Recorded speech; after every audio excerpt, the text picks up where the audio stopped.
নাহমাদুহু ওয়া নুসাল্লি আলা রাসূলিহিল কারীম আম্মা বা'দ। সম্মানিত দর্শকবৃন্দ, আসসালামু আলাইকুম। নিফাক প্রসঙ্গে, নিফাক হচ্ছে একটি আরবি শব্দ যার অর্থ হচ্ছে প্রতারণা করা, ভণ্ডামি করা, দ্বিমুখী নীতি ইত্যাদি। ইসলামী পরিভাষায় মুখে ঈমানের কথা, অন্তরে ইসলামকে অস্বীকার করা, একে বলা হয় নিফাক।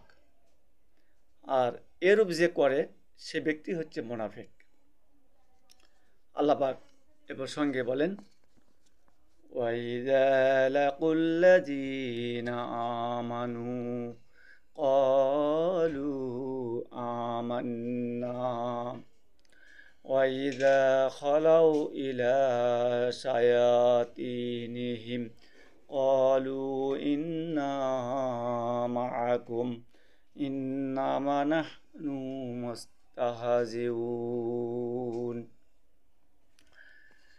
যখন তারা ঈমানদের সাথে মিলিত হয় তখন তারা বলে ঈমান এনেছি, আর যখন শয়তানদের সাথে মিলিত হয় তখন বলে আমরা তো তোমাদেরই সাথে আছি, ঈমানদারদের সাথে মাত্র ঠাট্টা বিদ্রূপ করি। সূরা বাকারা